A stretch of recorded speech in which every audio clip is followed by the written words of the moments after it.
প্রিয় শিক্ষার্থী বন্ধুরা, কেমন আছো সবাই? আশা করি ভালো আছো। আমি তোমাদের সাথে যুক্ত রয়েছি মোহাম্মদ জাহিদ হাসান রনি। পড়াশোনা করছি শাহজালাল বিজ্ঞান ও প্রযুক্তি বিশ্ববিদ্যালয়, সিলেট। আজকে তোমাদের এইচএসসি বাংলা দ্বিতীয় পত্রের চমৎকার এবং গুরুত্বপূর্ণ একটি টপিক, যে টপিকটি নিয়ে অনেকের দ্বিধাদ্বন্দ্ব, অনেকের ভয়। অনেকে তো এরকম শোনা যায় এই টপিক থেকে নাম্বার ছেড়ে দিয়ে আসে পরীক্ষায়। আশা করি তোমরা অনেকে বুঝতে পেরেছো আজকে কোন টপিক নিয়ে আলোচনা করতে যাচ্ছি। আজকের টপিক হচ্ছে সমাস। অনেকের ধারণা এই সমাস শিখতে লাগে 6 মাস। এটা হচ্ছে একটা ভুল কনসেপ্ট। সমাস শিখতে কখনোই 6 মাস লাগে না। তুমি জাস্ট আমার সাথে কিছুক্ষণ যুক্ত থাকো, ইনশাআল্লাহ তুমিও সমাসে 5-এর মধ্যে 5 পাবে বলে আমি বিশ্বাস করি। দেখো সমাস কি? সমাস শব্দের অর্থ হচ্ছে সংক্ষিপ্তকরণ। সংক্ষিপ্তকরণ। সমাস শব্দের অর্থ হচ্ছে একাধিক পদের একপদীকরণ। সমাস শব্দের অর্থ অনেক সময় অনেকে বলে থাকে, অনেক ব্যাকরণবিদ বলেছেন মিলন। কারণ দুইটি পদের মিলন হয়ে থাকে কি এই সমাসের মাধ্যমে। তাহলে সমাস শব্দের অর্থ হচ্ছে সংক্ষিপ্তকরণ, সমাস শব্দের অর্থ হচ্ছে একাধিক পদের একপদীকরণ, সমাস শব্দের অর্থ হতে পারে কি মিলন। এই যে তোমাদের সমাস, এটি পরীক্ষা হচ্ছে যে কোনো 8টি দেওয়া থাকবে, 8টির মধ্যে 5টি তোমাকে লিখতে হবে। মানে যে কোনো 5টি লিখতে হবে। দেওয়া থাকবে কয়টি? 8টি। তার মানে 8টি দেওয়া থাকবে, সেখান থেকে 5টি চুজ করে তোমাকে লেখার সুযোগ রয়েছে। সো এই যে 8টি দেওয়া থাকবে, এটা লেখার নিয়মটা কি? নিয়মটা হচ্ছে বলবে ব্যাস বাক্য সহ সমাস নির্ণয় করো। এখন প্রশ্ন হচ্ছে ব্যাস বাক্য আবার কি জিনিস?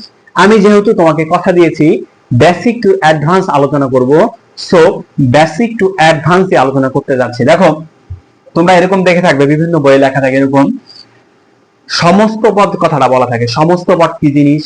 সমস সমান পদ কি? পূর্বপদ কি? পরপদ কি? ব্যাস বাক্য কি? বিগ্রহ বাক্য কি? সমাসবদ্ধ পদ কি?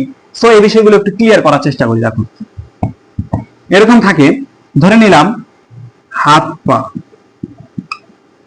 হাত পা কোন সমাস? পরীক্ষা আসতে সমস্ত পদে আসছে হাত পা, অর্থাৎ এখানে যে 8টি দেওয়া থাকবে তার মধ্যে একটি দেওয়া আছে হাত পা। এখন এই যে যেটি দেওয়া থাকবে তোমাদের প্রশ্নের মধ্যে, সেটিকে বলবো আমরা সমস্ত পদ। এই সমস্ত পদকে ভাঙলে 2টি অংশ পাওয়া যায়। যে কোনো সমস্ত পদকে তুমি ভাঙবা, ভাঙার পর দেখবি 2টি অংশ পাওয়া গেছে। একটি হচ্ছে পূর্বপদ, অন্যটি হচ্ছে পরপদ। এই পূর্বপদ এবং পরপদের উপর নির্ভর করে আমরা বুঝবো কোনটি কোন সমাস, একদম ক্লিয়ার করে দেবো ইনশাআল্লাহ। দেখো এই যে এটি হচ্ছে পূর্বপদ, এটি হচ্ছে কি পরপদ। এখন এই পূর্বপদ এবং পরপদ মিলে গঠিত হয়েছে সমস্ত পদ, এবং এই সমস্ত পদটা একটা পদ, এই সমস্ত পদটি একটা বাক্য থেকে সংক্ষিপ্ত হয়েছে। আমি যেহেতু বলছি সমাস শব্দের অর্থ হচ্ছে সংক্ষিপ্তকরণ, সমাস শব্দের অর্থ একাধিক পদের একপদীকরণ। যেহেতু সমস্ত পদ, এটা পরীক্ষায় দেওয়া থাকবে, অর্থাৎ একাধিক পদের একপদীকরণ, অর্থাৎ একাধিক পদ থেকে সেটা এক পদে রূপান্তর হয়েছে অবশ্যই। তাহলে একাধিক পদ কোথায় থাকতে পারে বলতো? আমরা কি জানি কয়েকটি পদ মিলে কি গঠিত হয়? বাক্য। তাহলে এই যে এই সমস্ত পদটি, অর্থাৎ হাত পা যে একাধিক পদের সমন্বয়ে গঠিত হয়েছে, সেই পদ, একাধিক পদ যে রয়েছে, সেই একাধিক পদগুলোকে আমরা বলতে পারি ব্যাস বাক্য। ব্যাস বাক্য। এই ব্যাস বাক্যের আরেকটা নাম হচ্ছে বিগ্রহ বাক্য, এবং আরেকটা নাম হচ্ছে সমাসবদ্ধ বাক্য। তাহলে একটা ব্যাস বাক্য বা সমস্ত পদ যে পদ থেকে রূপান্তরিত হয়ে সমস্ত পদে পরিণত হয় একাধিক পদ থেকে, তাই তো? একাধিক পদগুলো কি? একাধিক পদকে, একাধিক যে পদগুলো থাকে বা একাধিক পদগুলো, যে পদগুলো মিলে সমস্ত পদটা গঠিত হয়েছে, সেই একাধিক পদকে একত্রে বলা হয় ব্যাস বাক্য অথবা বিগ্রহ বাক্য অথবা সমাসবদ্ধ বাক্য। তাহলে এই হাত পায়ের ব্যাস বাক্য কি হবে? হাত ও পা। কেন হলো একটু পর আমি তোমাকে ক্লিয়ার করতেছি। দেখো এই যে এখানে হাত ও পা 3টি শব্দ ছিল, 3টি শব্দের সংক্ষিপ্ত রূপ কি হয়ে গেছে? হাত পা, যেটা আমরা সমস্ত পদ বলতেছি। তাহলে যেহেতু এই যে সমস্ত পদ বিভিন্ন পদ থেকে হয়েছে এবং বিভিন্ন পদকে আমরা একটা বাক্যের নাম দিয়েছি, সেই বাক্যের নাম হচ্ছে ব্যাস বাক্য, বিগ্রহ বাক্য অথবা সমাসবদ্ধ বাক্য। তাহলে এই যে ব্যাস বাক্যের প্রত্যেকটি পদের অবশ্যই আলাদা নাম আছে। তাহলে এই যে এটা অর্থাৎ হাত ও পা, এই প্রত্যেকটা পদকে আমরা বলবো সমসমান পদ। আশা করি ক্লিয়ার। তাহলে কয়েকটি সমসমান পদ মিলে গঠিত হয় কি ব্যাস বাক্য অথবা বিগ্রহ বাক্য অথবা সমাসবদ্ধ বাক্য। আর এই সমাসবদ্ধ বাক্য, ব্যাস বাক্য অথবা বিগ্রহ বাক্যকে একত্রিত করে সমাস নিষ্পন্ন যে পদটি হয় সেই পদকে আমরা বলবো সমস্ত পদ। এই সমস্ত পদের দুইটি অংশ, একটি হচ্ছে পূর্ব পদ আর একটি পরপদ। আশা করি ক্লিয়ার হয়েছে বিষয়টি। ঠিক আছে, এখন চলে আসো সমাস কত প্রকার।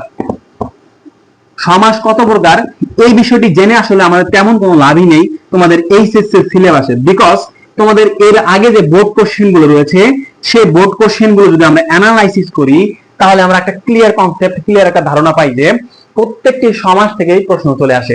সো কত প্রকার কি কি এটা তোমাদের থেকে কখনো প্রশ্ন আসে না, অনেক সময় চলে আসতে পারে কখন, যেমন অথবার মধ্যে চলে আসে। সেক্ষেত্রে আমি তোমাকে সেজন্য একটু বলতেছি, দেখো সমাস প্রধানত 4 প্রকার। সমাস প্রধানত 4 প্রকার, তবে 4 প্রকারের আন্ডারে অনেকগুলো প্রকারভেদ আলোচনা হয়। আমি প্রকার অনুসারে আলোচনা করব না, আমি একদম ইন্ডিভিজুয়ালি আলোচনা করব এক এক ভাবে। ঠিক আছে, সো এই যে সমাস প্রধানত কোন 4 প্রকার, দেখো একটা হচ্ছে কর্মধারয়, কর্মধারয়, তৎপুরুষ, বহুব্রীহি, আর একটা হচ্ছে দ্বন্দ্ব। এই 4 প্রকার হচ্ছে প্রধানত। অর্থাৎ কখনো যদি চলে আসে সমাস প্রধানত কত প্রকার কি কি, তাহলে তোমরা এটা নিয়ে ব্যাখ্যা করে দিবে প্রশ্নের মধ্যে। আর যেহেতু অথবা দিবে তোমরা অথবা অ্যান্সার করবে, যেহেতু অথবার মধ্যে ব্যাস বাক্য সহ সমাস নির্ণয় করতে বলে, সেজন্য কি হবে দেখো আমরা সমাসের যে প্রকারভেদ রয়েছে সেই সবগুলো প্রকারভেদ নিয়ে আলোচনা করব। এবং আমি তোমাকে শর্টকাট একটা ট্রিক্স শেখাচ্ছি, এই ট্রিক্স দিয়ে তুমি মনে রাখবে এবং তুমি নির্ণয় করতে পারবে এটি মূলত কোন সমাস। নাম্বার 1 হচ্ছে দ্বন্দ্ব, নাম্বার 2 দ্বিগু, নাম্বার 3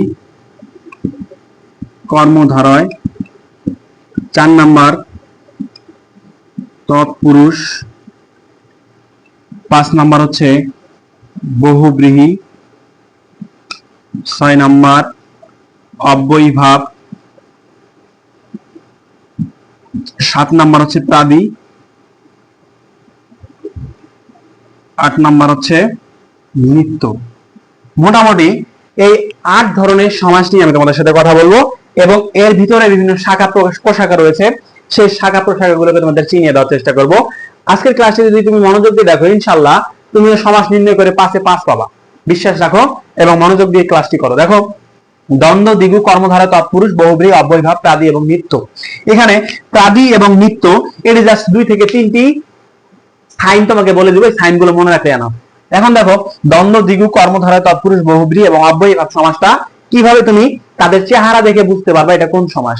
এটার জন্য তোমাকে যে করণীয় সেটি হচ্ছে তোমাকে বুঝতে হবে এই যে এই সমস্ত সমাসগুলো অর্থাৎ দ্বন্দ্ব, দ্বিগু, কর্মধারয়, তৎপুরুষ, বহুব্রীহি, অব্যয়ীভাব, এই সমাসগুলোর সমস্ত পদ যে আছে এই সমস্ত পদগুলো পূর্ব পদের প্রাধান্য বেশি থাকে নাকি পরপদের প্রাধান্য বেশি থাকে, নাকি কোনো পদের প্রাধান্য বেশি থাকে না, নাকি উভয় পদের প্রাধান্য থাকে। এই বিষয়টি অনেক ক্রিটিক্যাল একটি বিষয়, বাট তুমি যদি সহজে চিন্তা করে পড়ো, সহজে ভালো করে বুঝে শুনে পড়ো, তোমার জন্য সমাস সহজ হবে। দেখো আমি তোমাকে সহজ একটা টেকনিক দিই। দেখো এই যে দ্বন্দ্ব বানানে এটা ব, এখানে একটা ব আছে, তুমি যদি এই বটা না দাও, পরীক্ষা না দিয়ে আসো, তোমাকে নাম্বার দিবে না, কারণ বানানটা ভুল হয়েছে, হাফ মার্ক তোমাকে কেটে দিবে। সো যেহেতু দুইটি বই গুরুত্বপূর্ণ, একটি ছাড়া একটি অচল, সো এই দ্বন্দ্ব সমাস হচ্ছে উভয় পদ প্রধান। উভয় পদ প্রধান, তাহলে উভয় পদ প্রধান সমাস কোনটি? দ্বন্দ্ব সমাস। অর্থাৎ দুইটি পদেরই প্রাধান্য থাকে, সমস্ত পদে দুইটি পদেরই প্রাধান্য থাকে।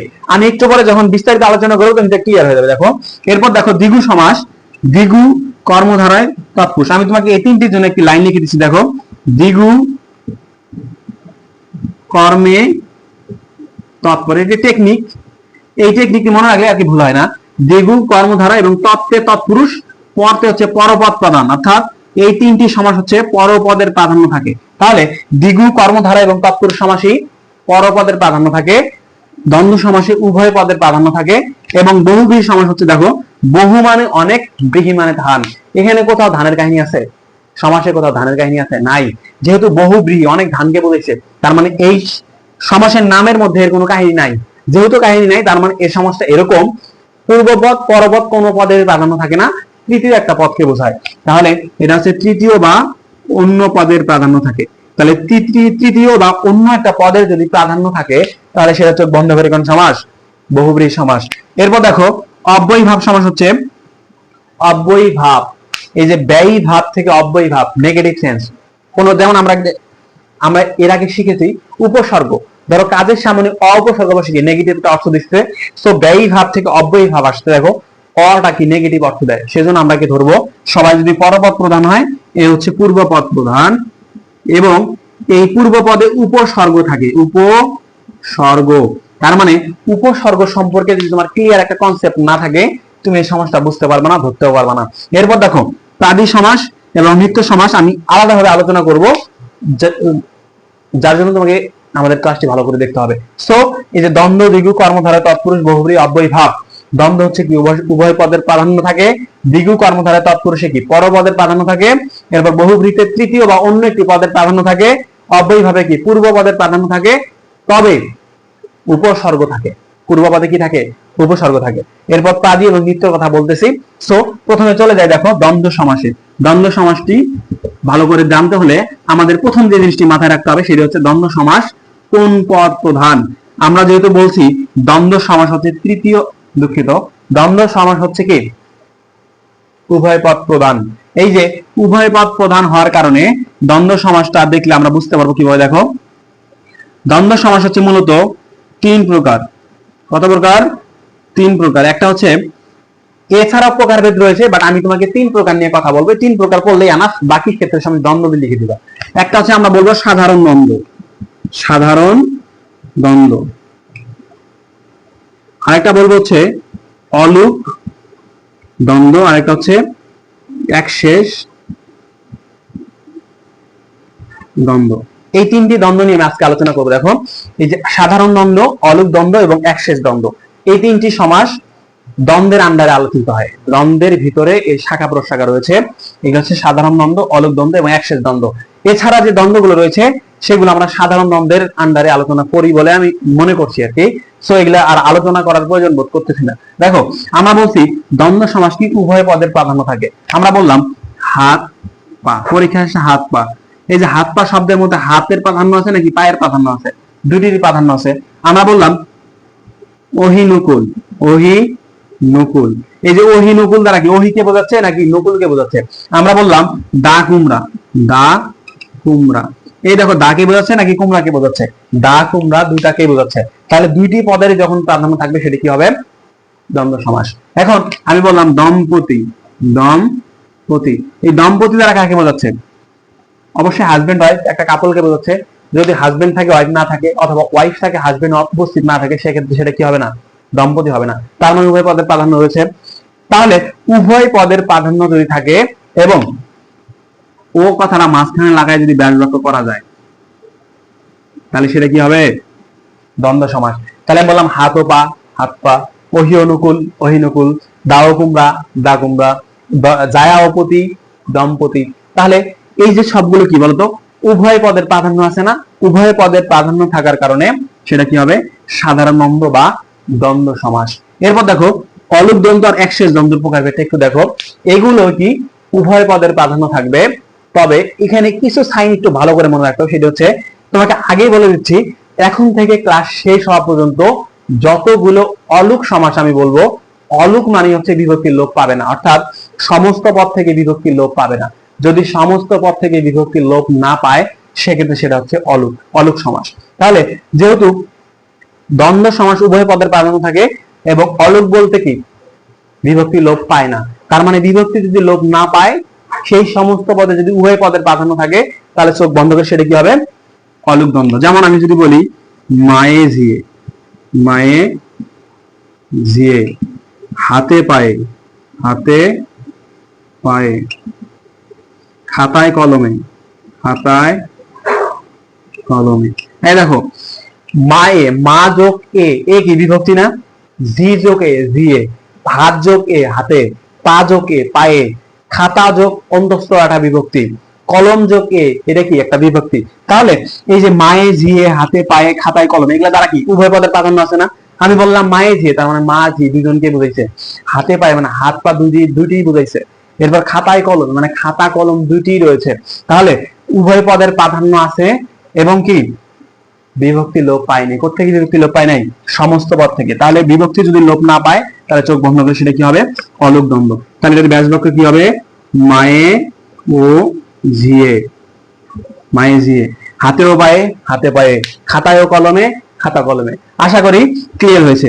এখন দেখো এক শেষ দ্বন্দ্ব, এক শেষ দ্বন্দ্ব তোমাকে কিভাবে মনে রাখতে হবে? এক শেষ দ্বন্দ্ব মনে রাখার সহজ একটা টেকনিক শিখে দিচ্ছি আমি। দেখো এক শেষ দ্বন্দ্ব মনে রাখতে গেলে তোমাকে যে জিনিসটা মনে রাখতে হবে, শেষের পদটা এক থাকবে। কোন শেষের পদ? এক শেষ দ্বন্দ্ব সমাসটা হচ্ছে এরকম, এই এক শেষ দ্বন্দ্ব সমাসে যে ব্যাস বাক্যটা থাকবে, যে ব্যাস বাক্যটা তুমি তৈরি করবা, সেই ব্যাস বাক্যের শেষে যে পদটা থাকবে সেই পদটা আর সমস্ত পদের মধ্যে একটা মারাত্মক লেভেলের একটা মিল থাকবে। এরকম মিল থাকলে সেটা কি হবে? এক শেষ দ্বন্দ্ব। যেমন আমি যদি বলি আমরা, দেখবা বইয়ের মধ্যে বিভিন্ন উদাহরণ আছে, তার মধ্যে আমরা উদাহরণটা রয়েছে, তার মধ্যে দেখবা বিভিন্ন রাইটার বিভিন্ন ভাবে অ্যান্সার দিতে। তোমরা বলো যে এই স্যারের লেখা ভুল, এই স্যারের লেখা ভুল, এরকম দুনিয়ার কাহিনী করো, বাট তুমি বুঝো না দেখি তুমি কাহিনী করো। তুমি যদি বুঝে বুঝে পড়তে তাহলে আর আসলে কারো ভুল ধরার চেষ্টা করতে না। দেখো এই যে আমি, তুই ও সে, এইভাবে দেওয়া আছে, দিয়ে দেওয়া আছে, এটা হচ্ছে নিত্য সমাস। আমি তোমাকে আলোচনা করতেছি কি? এক শেষ দ্বন্দ্ব। এক শেষ দ্বন্দ্ব কখন হবে? যখন এই সমস্ত পদ থেকে যে তুমি ব্যাস বাক্য তৈরি করবে তার শেষের যে পদটা থাকবে সেই পদের সাথে সমস্ত পদে একটা মারাত্মক মিল থাকবে। মিল থাকলে সেটা কি হবে? এক শেষ দ্বন্দ্ব। তাহলে আমি যদি এটাকে এক শেষ দ্বন্দ্ব তৈরি করতে চাই তাহলে আমাকে কি লিখতে হবে? তুমি, সে ও আমি। এই দেখো এখানে ছিল আমরা, এখানে আমি, একটা মিল আছে না? এরপর বললাম তোমরা, তোমরা ব্যাস বাক্য কি লিখবো? তুমি ও সে। এটাকে কি বলবো? নিত্য সমাস। কারণ শেষেরটা মিল নাই। যদি শেষেরটা মিল না থাকে তাহলে নিত্য সমাস, আর শেষেরটা মিল থাকলে সেটা এক শেষ দ্বন্দ্ব। তাহলে এটাকে এক শেষ দ্বন্দ্ব কিভাবে বানাবো? সে ও তুমি। আশা করি ক্লিয়ার হয়েছে। তাহলে এই হলো দ্বন্দ্ব সমাস। আশা করি ক্লিয়ার। এরপর চলে আসো কর্মধারয় সমাসে। আচ্ছা, কর্মধারয় সমাসটা হচ্ছে 5 প্রকার। কর্মধারয় সমাস কত প্রকার? 5 প্রকার। তোমাদের জানতে হবে, জানতেই হবে, মাস্ট। এটা জানার কোনো বিকল্প নাই। একটা হচ্ছে সাধারণ কর্মধারয়, সাধারণ কর্মধারয়। এরপর রয়েছে মধ্যপদলোপী কর্মধারয়, মধ্যপদলোপী কর্মধারয়। এরপর রয়েছে উপমান কর্মধারয়, উপমান কর্মধারয়, উপমিত কর্মধারয়। এরপর হচ্ছে কি? রূপক কর্মধারয়। তাহলে এই যে 5টি কর্মধারয় সমাস তোমাকে ভালো করে জানতে হবে। প্রথমে চলে আসো সাধারণ কর্মধারয়। সাধারণ কর্মধারয় সমাসে তোমাকে মনে রাখতে হবে, প্রথম যে জিনিসটা মনে রাখতে হবে, তোমাকে বোর্ড কোশ্চেনের মধ্যে যে সমস্ত পদ বা ব্যাস বাক্যগুলো আছে এগুলো জাস্ট করে নিবে। করে নেওয়ার পর দেখবে যে কিছু কিছু সমস্ত পদ থেকে যে ব্যাস বাক্য তৈরি হয়েছে তার মাঝখানে যে যোজক কথাটা বসালে অনেক শ্রুতি মধুর শোনা যায়। যেমন আমি যদি বলি খাস জমি, খাস জমি, এটা খাস জমি দ্বারা খাসকে বোঝাইছে নাকি জমিকে বোঝাইছে বলতো? আমি বললাম এটা খাস জমি, এই পাশেরটা কি? খাস জমি। তাহলে পাশেরটা কি? খাস না জমি? জমি। আমি আগেই বলছি কর্মধারয় সমাস কি? পরপদের প্রাধান্য থাকে। তাহলে পরপদের প্রাধান্য আছে এবং এই দেখো আমি এটাকে ব্যাস বাক্য তৈরি করি, খাস যে জমি। এই যে কথাটা লাগানোর পর কি অর্থের একটা মিল রয়েছে না, কানেকশন রয়েছে না? যদি মিল থাকে তাহলে সেটা কি? সাধারণ কর্মধারয় সমাস। তাহলে আমি যদি বলি মহানবী, মহানবী, তাহলে কি হবে? মহান যে নবী। তাহলে এই যে মহানবী, তারপর হচ্ছে খাস জমি, খাস মহল, মহাকাব্য, এগুলা সব কি? সাধারণ কর্মধারয় সমাস। তাহলে এই ফরম্যাটে একটা সাধারণ কর্মধারয় সমাস হয়। আরেকটা ফরম্যাট আছে, সেটা তোমাকে মনে রাখতে হবে। দেখবে অনেক সময় বিশেষণ বিশেষণ মিলে হয়। দেখো বিশেষণ প্লাস বিশেষণ মিলে হয়, বিশেষণ প্লাস বিশেষণ মিলে অনেক সময় এই সাধারণ কর্মধারয় সমাসটা হয়ে থাকে। এটা তুমি একটু ভালো করে মনে রাখতে হবে। দেখো যেমন আসে কাঁচা মিঠা, কাঁচা মিঠা, কাঁচা মিঠা, এই একটু ব্যতিক্রম টাইপের, এগুলো তোমাকে একটু মুখস্থ করে নিতে হবে। কাঁচা মিঠা, ক্ষত বিক্ষত, টক ঝাল ইত্যাদি। দেখো এগুলোর ব্যাস বাক্য কি হয়? এর পাশে জজ সাহেব, জজ সাহেব, এখানে জজ সাহেব মানে কি জজ ও সাহেব না। এই যে কাঁচা মিঠা দ্বারা কি কাঁচা মিঠা দুটারই গুণকে বোঝাইছে, বাট কাঁচা মিঠা দ্বারা একটা নির্দিষ্ট বস্তুকে বোঝাইছে। বাট তুমি বলতে পারো অনেক সময় যে আপনি তো বললেন যে যখন উভয় পদের প্রাধান্য থাকে তখন সেটাকে আমরা কি বলবো? উভয় পদের প্রাধান্য থাকলে সেটা হচ্ছে দ্বন্দ্ব সমাস। বাট এই যে কাঁচা মিঠা, ধরো আমি বললাম যে আমটি কাঁচা মিঠা, তার মানে কাঁচা মিঠার গুণ আছে, বাট নির্দিষ্ট ভাবে কি আমকে বোঝাচ্ছে। তাহলে এই যে কাঁচা মিঠা, ক্ষত বিক্ষত, টক ঝাল, জজ সাহেব, এগুলো কি সাধারণ কর্মধারয় সমাস। ব্যাস বাক্য কি হয়? যা কাঁচা তাই মিঠা, যা ক্ষত তাই বিক্ষত, এরপর যা টক তাই ঝাল, এরপর যিনি জজ তিনি সাহেব। এগুলো হচ্ছে কি সব সাধারণ কর্মধারয় সমাস। আশা করি ক্লিয়ার হয়েছে। এরপর দেখো, এরপর চলে আসো মধ্যপদলোপী কর্মধারয় সমাসে। মধ্যপদলোপী কর্মধারয় সমাসটা এরকম, এই সমাসে ব্যাস বাক্য থেকে মাঝখানের পদটা হারায় যায়, ব্যাস বাক্য থেকে মাঝখানের পদটা লোপ পেয়ে যায়। এরকম দেখতেছো, ধরো আমি বললাম শিক্ষামন্ত্রী, শিক্ষামন্ত্রী, এরপর বললাম সাহিত্য সভা, সাহিত্য সভা, এরপর বললাম মৌমাছি, এরপর বললাম ঘর জামাই, ঘর জামাই। দেখো এই সবগুলো দ্বারা তুমি কাকে বোঝাচ্ছ বলো তো? এই সবগুলো পদ দ্বারা পূর্বপদকে বোঝাচ্ছ নাকি পরপদকে বোঝাচ্ছ? যদি পূর্বপদকে বোঝাও তাহলে এক সমাস হয়, পরপদকে বোঝালে আরেকটা সমাস হয়, তাই তো? একটু আগে তো আমরা তাই শিখছি। দেখো শিক্ষামন্ত্রী দ্বারা শিক্ষাকে বোঝাচ্ছে নাকি মন্ত্রীকে বোঝাচ্ছে? অবশ্যই আমি বললাম এহসানুল হক মিলন হচ্ছে শিক্ষামন্ত্রী, যার মানে উনি কি শিক্ষা না, উনি মন্ত্রী। এরপর সাহিত্য সভা, বললাম যে আজকে সিলেটে সাহিত্য সভা হচ্ছে, তাহলে সিলেটে যে সাহিত্য সভা হচ্ছে, সাহিত্য হচ্ছে নাকি সভা হচ্ছে? সভা হচ্ছে।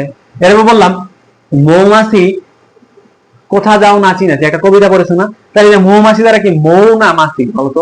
মাছিকে অবশ্যই বোঝাচ্ছে। এরপর ঘর জামাই দ্বারা কি ঘরকে বোঝায় নাকি জামাইকে বোঝায়? জামাইকে বোঝায়। তাহলে যে পরপদ প্রাধান্য পাচ্ছে এবং এর ব্যাস বাক্য করি। দেখো শিক্ষামন্ত্রী কি বলতো? যিনি শিক্ষা বিষয়ক মন্ত্রী, শিক্ষা বিষয়ক মন্ত্রী, তিনি তো শিক্ষামন্ত্রী, তাই না? এই যে বিষয়ক কথাটা ব্যাস বাক্য থেকে কি গেল? হারায় গেল।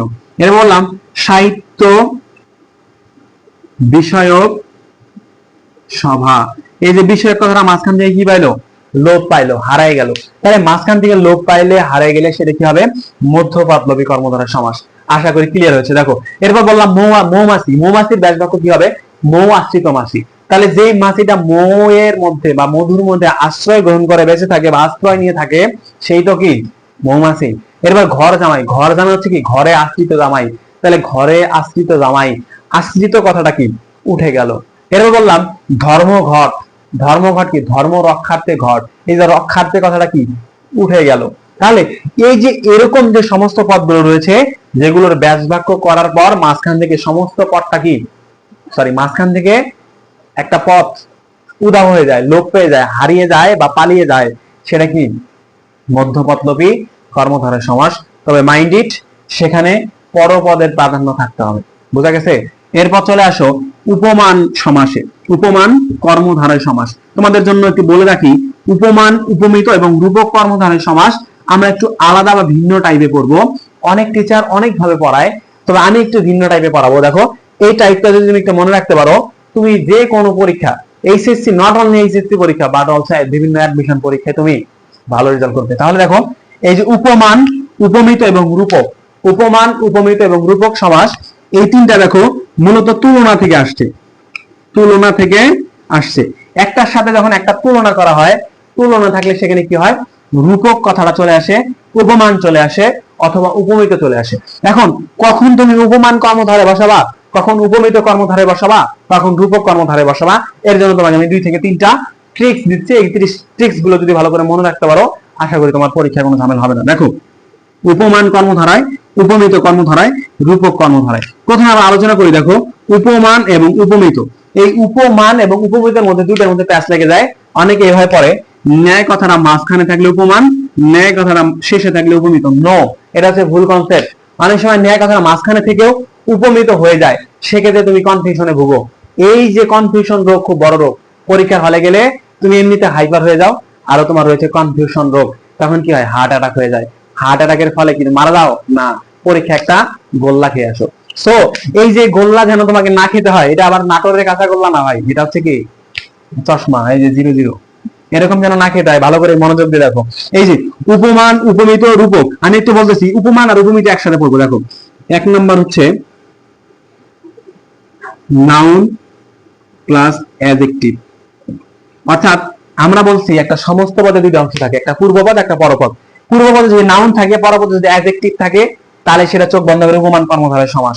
এরপর 2 নাম্বার বলবো ঘটনা যদি সত্য হয়, সত্য তুলনা হয়, যদি তুলনাটা কি হয় সত্য তুলনা হয়, তাহলে সেটা হবে উপমান। এরপর 3 নাম্বার হচ্ছে ন্যায় কথাটা মাঝখানে বসলে। এটা একটা নিয়ম বলতে পারো তুমি, মাঝখানে বসলে, বাট তুমি এই কনসেপ্ট যদি ধরে রাখো যে ন্যায় কথাটা খালি মাঝখানেই বসলে সেটা উপমান, মাঝখানে বসলে উপমিত নয়, তাহলে সেটা ভুল কনসেপ্ট। এরপর দেখো উপমিত তেমন রাখতে হবে, নাম্বার 1 হচ্ছে নাউন প্লাস নাউন। যদি নাউন প্লাস নাউন হয়ে থাকে, সমস্ত পদে পূর্বপদ নাউন পরপদ নাউন, তাহলে সেটা উপমিত কর্মধারয় সমাস। 2 নাম্বার কি ঘটনাটা মিথ্যা হতে হবে।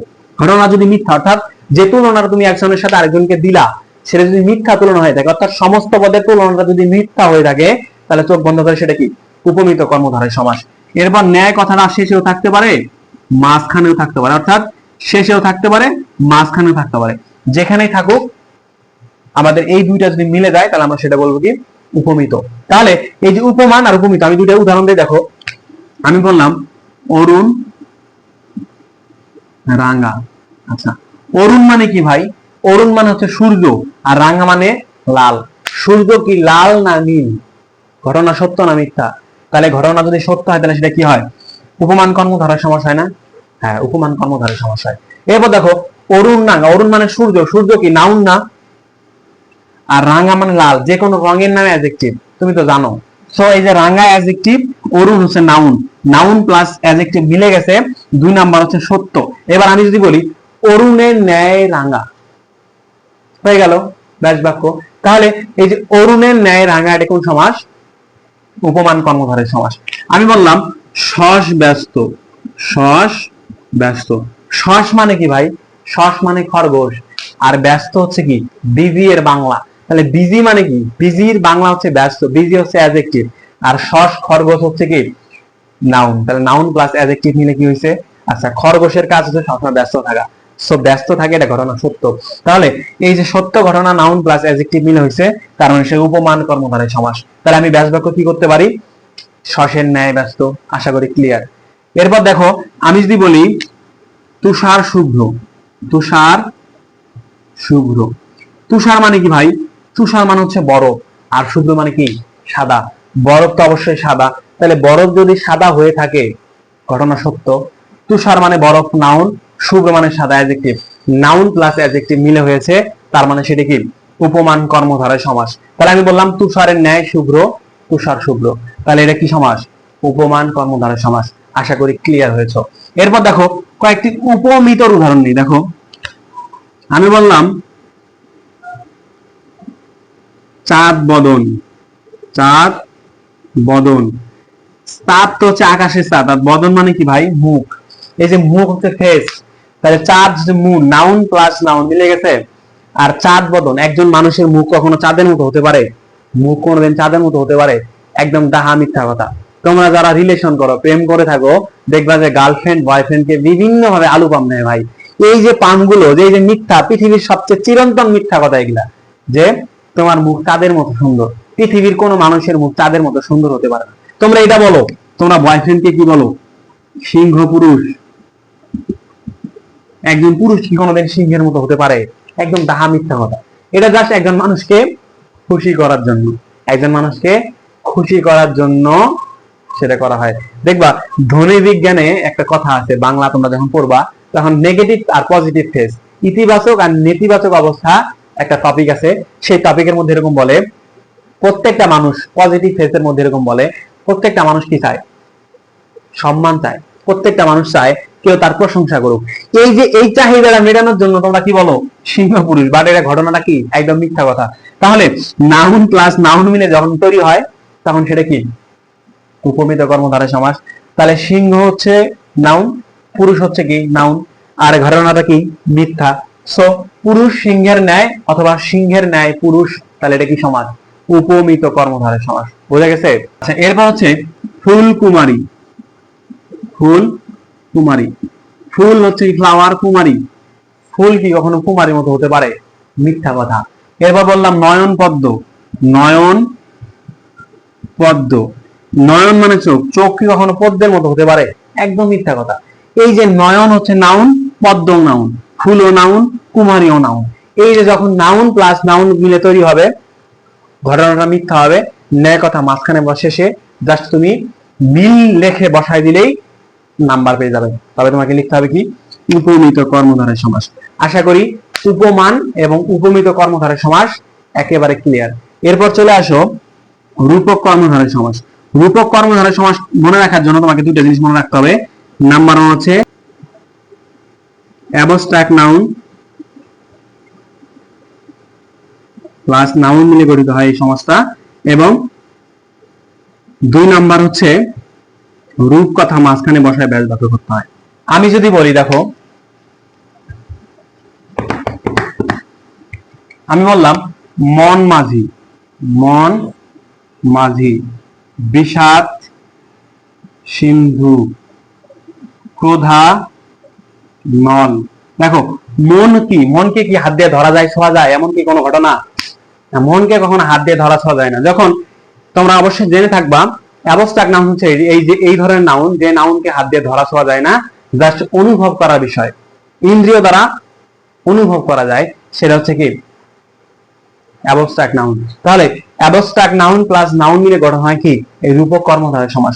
তাহলে এই রূপক কর্মধারয় সমাস যখন দেখবে যে প্রথম পদটা অর্থাৎ পূর্ব পদটা অ্যাবস্ট্রাক্ট নাউন, পরের পদটা নাউন, তুমি চোখ বন্ধ করে মাঝখানে একটা রূপ কথা বসায় দিয়ে নাম লিখে দিয়ে আসবা, রূপক কর্মধারয়, ইনশাআল্লাহ হয়ে যাবে। দেখো মন রূপ মাঝি, মন মাঝি।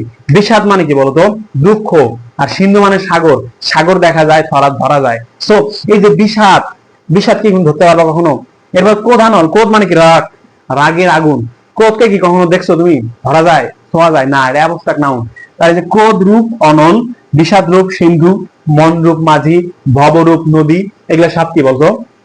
রূপক কর্মধারয় সমাস। আশা করি রূপক কর্মধারয় সমাস ক্লিয়ার। ওভারঅল কর্মধারয় সমাসটা ক্লিয়ার, বোঝা গেছে? এরপর চলে আসো দ্বিগু সমাসে। আচ্ছা, দ্বিগু সমাসটা হচ্ছে এরকম, দ্বিগু সমাসটা হচ্ছে এরকম, এই সমাসে পূর্বপদ থাকে সংখ্যাবাচক। পূর্বপদটা কি থাকে? সংখ্যাবাচক, সংখ্যাবাচক, এবং পরপদে একটা শব্দ থাকতে পারে। যেমন আমি যদি বলি শতাব্দী, শতাব্দী, এরপর হচ্ছে সপ্তাহ, শতাব্দী সপ্তাহ, এরপর হচ্ছে নবরত্ন। এরপর আমি যদি বলি চৌরাস্তা, তারপর হচ্ছে তেপান্তর। এই দেখো এই প্রত্যেকটা সমস্ত পদে সামনে একটি করে সংখ্যাবাচক শব্দ রয়েছে। সংখ্যাবাচক শব্দ পূর্ব পদে যদি থাকে, শত মানে 100, সপ্ত মানে 7, এরপর নব মানে 9 কে বোঝানো হয়েছে, চৌ মানে 4 কে বোঝানো হয়েছে, তে মানে 3 কে বোঝানো হয়েছে। তাহলে যখন সংখ্যাবাচক শব্দ থাকবে এবং পরবর্তীতে একটা শব্দ, যে কোনো একটা শব্দ থাকবে, তখন সেটাকে বলবো কি দ্বিগু সমাস। এবং এই সমস্ত পদে থেকে ব্যাস বাক্য করার সময় সমাহার কথাটা লিখতে হয়। কি লিখতে হয়? সমাহার। তাই দেখো শতাব্দী বলতে কি শত অব্দ, মানে 100 বছরকে বোঝাইছে। তাহলে 100 বছর, 100 কে ইঙ্গিত করতেছে, বাট নির্দিষ্ট করে বলতেছে কি বছরকে। তাহলে এখানে বলতে পারি কি শত অব্দের সমাহার। এর বলছে কি সপ্তাহের সমাহার, সপ্তাহ। এর বলছে নব রত্নের সমাহার। অনেকে বলতে পারো এখানে নব মানে 9 হলো কেন? নবরত্ন বলতে এক সময় একটা 12 ভূঁইয়াদের একটা 9 জন নেতা ছিল আর কি, ওই 9 জন নেতাকে মূলত নবরত্ন বলা হইতো, সেজন্য এই নবরত্ন থেকে 9 জন নেতাকে বোঝানো হয়েছে আর কি। চৌরাস্তা হচ্ছে কি 4 রাস্তার সমাহার। চৌরাস্তা তো এক ধরনের রাস্তা, তাহলে পরপদের প্রাধান্য থাকলো না? পরপদের প্রাধান্য থাকলে সেটা কি দ্বিগু সমাস। এবং পূর্বে কি থাকবে, একটা সংখ্যাবাচক শব্দ থাকবে। দেখো তে প্রান্তর হচ্ছে তে প্রান্তরের সমাহার। তাহলে তিনটা প্রান্তর অর্থাৎ তিনটা মাথা যদি একসাথে মিলে যায়, যেমন এরকম হতে পারে, ধরো এটা তে প্রান্তর, এরপর হচ্ছে এটা কি চৌরাস্তা। তাহলে এই যে শব্দগুলো দেখো, সমস্ত পদগুলো প্রত্যেকটি পদের পূর্বে কি রয়েছে, একটি করে সংখ্যাবাচক শব্দ রয়েছে এবং পরে রয়েছে কি একটি করে শব্দ। তাহলে একে আমরা কি বলতে পারি, দ্বিগু সমাস। এরপর চলে আসো প্রাদি সমাসে। প্রাদি সমাস, আচ্ছা প্রাদি সমাসটা হচ্ছে এরকম, প্র কথাটা যুক্ত থাকে এবং প্রটা কি প্রকৃষ্ট রূপে অর্থ দেয়। প্রকৃষ্ট রূপে, প্রকৃষ্ট রূপে মানে কি উত্তম রূপে, উত্তম রূপে অর্থ যদি দিয়ে থাকে তাহলে সেটা কি হবে, প্রাদি সমাস। যেমন হচ্ছে প্রবচন, প্রবচন, প্রভাত, প্রহার, প্রগতি। তোমাকে একটা সহজ জিনিস বলে দিই, দেখো এই যে প্রাদি সমাসটা এরকম, প্র কথাটা বাদ দিলে একটা অর্থবোধক শব্দ থাকে, প্র কথাটা বাদ দিলে একটা অর্থবোধক শব্দ থাকে, প্র কথাটা বাদ দিলে একটা অর্থবোধক শব্দ থাকবে। যদি একটা অর্থবোধক শব্দ থাকে এবং প্র কথাটা সামনে যুক্ত থাকে, সেটা দ্বারা যদি কোনো প্রকৃষ্ট রূপে অর্থ প্রদান করে, তাহলে সেটাকে বলবো কি প্রাদি সমাস। এটার ব্যাস বাক্য হয় প্র যে বচন, প্রবচন, প্র যে ভাত, প্রভাত, প্র যে হার, প্রহার, প্র যে গতি, প্রগতি। তাহলে আশা করি তোমাদের কনসেপ্ট ক্লিয়ার। তাহলে প্র থাকলে এবং সেটা যদি প্রকৃষ্ট রূপে অর্থ দেয় এবং প্রটাকে বাদ দিলে যদি সমস্ত পদে একটা অর্থপূর্ণ শব্দ থাকে বা অবশিষ্ট থাকে, তাহলে সেটাকে বলবো কি প্রাদি সমাস। এরপর চলে আসো নিত্য সমাসে।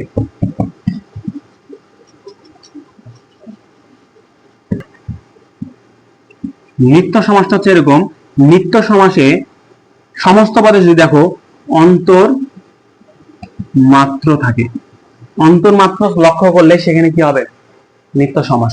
যেমন আমি যদি বলি কালান্তর,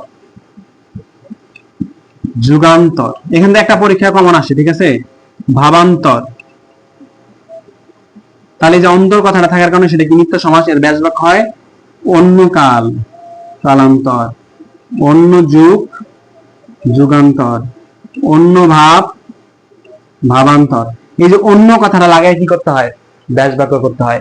এই যে মাত্র দিয়ে একটি রয়েছে, এটা ভালো করে মনে রাখতে হবে, সেটা হচ্ছে দর্শন মাত্র, দর্শন মাত্র। যে মাত্র কথাটা শেষে থাকার কারণে সেটা কি হলো, নিত্য সমাস। এর ব্যাস বাক্য হয় কেবল দর্শন।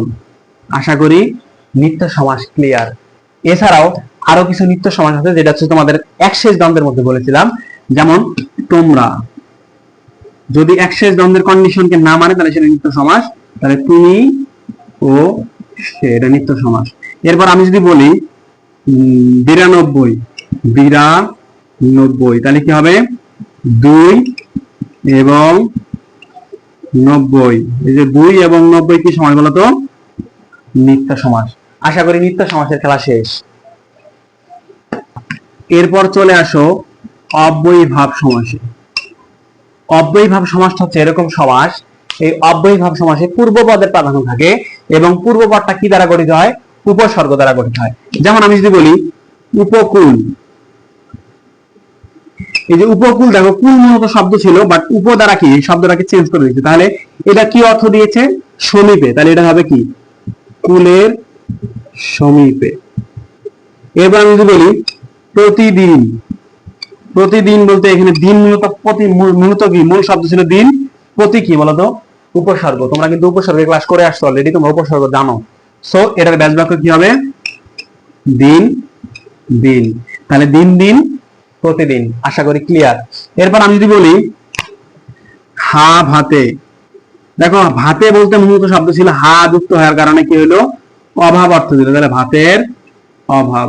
আরেকটা প্রশ্ন বেশি আসে পরীক্ষায় তোমাদের, সেটা হচ্ছে আলুনি, আলুনি কি হবে, নুনের অভাব। এই দেখো এখানে কুল মূলত মূল শব্দ ছিল, বাট উপ বসার কারণে শব্দের অর্থের পরিবর্তন হয়ে গেছে। তার মানে মূল প্রাধান্য পাচ্ছে কে, এই পূর্বপদ। তাহলে পূর্বপদ যদি প্রাধান্য পায় তাহলে সেটা চোখ বন্ধ করে অব্যয়ীভাব সমাস। আমি যদি বলি উপজেলা, উপজেলা বলতে কি জেলা না, উপজেলা হচ্ছে উপকে প্রাধান্য দিচ্ছে, তাহলে জেলার সদৃশ, জেলার সদৃশ। তাহলে এই যে উপকূল প্রতিদিন হাবাতে আলুনি, উপজেলা সব কি অব্যয়ভাব সমাস। তোমাদের কাজ দিচ্ছি আমি, দেখো এই তিনটা তোমরা ব্যাস বাক্য পড়ে নিবা। সমক্ষ, প্রত্যক্ষ আর হচ্ছে পরোক্ষ, এই তিনটাও কি অব্যয়ভাব সমাস। তোমাদের কাজ দিচ্ছে এই তিনটা দুঃখিত, এই তিনটা সমাসের ব্যাস বাক্য লিখে তোমরা কমেন্ট করে জানাবে, ঠিক আছে। এরপর দেখো এই অব্যয়ভাব সমাসে আরেকটা মনে রাখার জন্য বিষয় বলতেছি, এটা হচ্ছে যথা। যদি পূর্বপদে কখনো যথা থাকে, যেমন যথারীতি, যথাসাধ্য, যথাসাধ্য, যথা বিধি, এই যে যথা কথাটা যদি পূর্বপদে থাকে তাহলে চোখ বন্ধ করে সেটা অব্যয়ভাব সমাস। ব্যাস বাক্য কি হবে? রীতিকে অতিক্রম না করে এমন যথারীতি, সাধ্যকে অতিক্রম না করে এমন যথাসাধ্য, বিধিকে অতিক্রম না করে এমন যথাবিধি। তাহলে যথা কথাটা থাকলে চোখ বন্ধ করে কি দেবা? অব্যয়ভাব সমাস। ক্লিয়ার? সো এখন চলে আসো বহুব্রীহি সমাসে। বহুব্রীহি সমাসে, এই বহুব্রীহি সমাসে আমরা 4 ধরনের বহুব্রীহি সমাস শিখবো, আর বাকিগুলো তেমন ভাবে পরীক্ষা এইভাবে কার্যকর না, তারপর আমরা একটু আলোচনা করবো আর কি। তবে 4টা একদম গুরুত্বের সাথে বলবো। নাম্বার 1 হচ্ছে কি ব্যতিহার বহুব্রীহি, ব্যতিহার বহুব্রীহি। এবার হচ্ছে অলুপ বহুব্রীহি, অলুপ বহুব্রীহি। নাম্বার 3 হচ্ছে নয় বহুব্রীহি। নাম্বার 4 হচ্ছে সংখ্যাবাচক বহুব্রীহি। আর সাধারণ বহুব্রীহি তো আমরা জানবই, যেটা হচ্ছে আমরা সাধারণ হিসেবে ইউজ করব। সো প্রথমে চলে আসো ব্যতিহার বহুব্রীহি কেমন। ব্যতিহার বহুব্রীহি হচ্ছে এরকম, এটা সহজে একটা মনে রাখা যায়। সেটি হচ্ছে ব্যতিহার বহুব্রীহিতে এমন এমন ধরনের সমস্ত পদ চলে আসে যেটা দ্বারা কোনো দ্বিত্ব শব্দকে বোঝায়, যেমন কানাকানি, কানাকানি, চুলাচুলি, চুলাচুলি। এর হচ্ছে মারামারি, মারামারি। এই দেখো মারামারি, লাঠালাঠি, কানাকানি, চুলাচুলি, লড়ালড়ি, যুদ্ধাযুদ্ধি, এই সমস্ত পদগুলোকে কি বলবো আমরা? ব্যতিহার বহুব্রীহি। কারণ ব্যতিহার বহুব্রীহি সমাসটা কি একটা দ্বিত্ব শব্দকে বোঝায়, যখন দ্বিত্ব শব্দকে বোঝাবে সেটা কি হবে? ব্যতিহার বহুব্রীহি হবে। তাহলে দেখো কান থেকে কান, কান এর সাথে আকার পরে রস্বইকার, কানের সাথে কি হচ্ছে? কানাকানি, চুলাচুলি, মারামারি। তাহলে দেখো এই যে কানাকানি, চুলাচুলি, মারামারি, লাঠালাঠি, তারপর হচ্ছে যুদ্ধাযুদ্ধি, লড়ালড়ি, এই শব্দগুলো কি দ্বিত্ব শব্দ দ্বারা গঠিত হয়। তাহলে দ্বিত্ব শব্দ দ্বারা গঠিত হলে সেটা কি হবে? ব্যতিহার বহুব্রীহি সমাস হবে। তাহলে এর ব্যাস বাক্য কি হয়? কানে কানে যে কথা, কানাকানি, চুলে চুলে যে লড়াই, চুলাচুলি, মারে মারে যে যুদ্ধ, মারামারি, চোখে চোখে যে কথা, চোখাচোখি। তাহলে এই যে এই সমাসটা অনেক মজার একটা সমাস। এই সমাসটা মনে রাখবা এইভাবে, যে ব্যতিহার বহুব্রীহি সমাসকে যখন কোনো দ্বিত্ব শব্দকে বোঝাবে তাহলে সেটা কি হবে? ব্যতিহার বহুব্রীহি সমাস।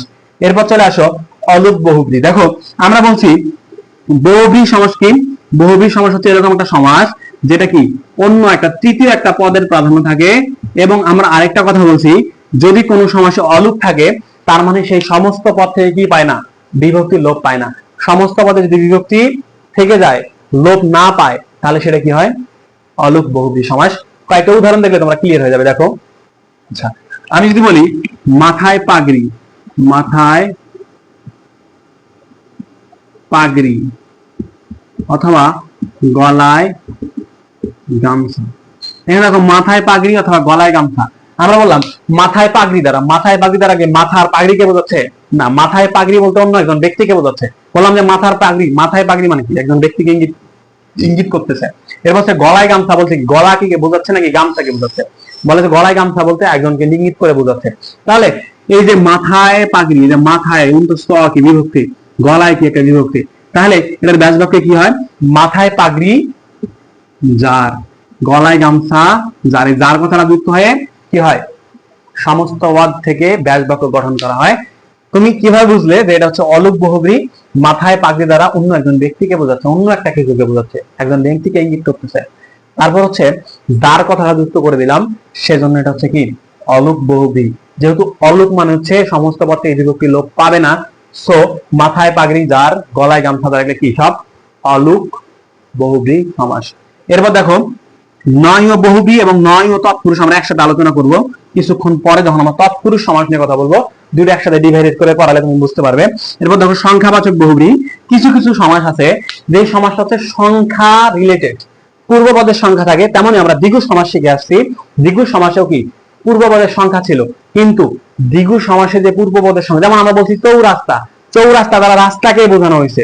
যদি এরকম হয় পূর্ব পদে কোনো সংখ্যা রয়েছে কিন্তু সেটা তৃতীয় একটা পদের প্রাধান্য থাকবে, তাহলে সেটা হবে কি সংখ্যাবাচক বহুব্রী। কিন্তু যদি সংখ্যা থাকে এবং নির্দিষ্ট ইঙ্গিত যেই শব্দ রাখে, সমস্ত পদে যে শব্দ রয়েছে সেই শব্দকে বোঝায়, তাহলে সেটা কি হবে দ্বিগু সমাস। ক্লিয়ার? দেখো সংখ্যাবাচক বহুব্রী হচ্ছে, আমি যদি বলি দুই নলা, দুই নলা, এই দুই নলা দ্বারা কি দুই নলকে বুঝাইছে, তাহলে দুই নলকে বুঝাইছে। আমি বললাম দুই নলা, দুই নলা দ্বারা কি বন্দুক, তাহলে এই দুই নল দাঁড়। এরপর আমি যদি বলি চৌচালা, চৌচালা দ্বারা কি চারটা চালকে বুঝাইছে? না, তাহলে চৌ চাল আছে দাঁড়, এই যে যার কথাটা শেষে থাকলো এবং চৌচালা দ্বারা চারটা চালকে বোঝানো হয়নি, সেজন্য এটা হবে কি সংখ্যাবাচক বহুব্রী।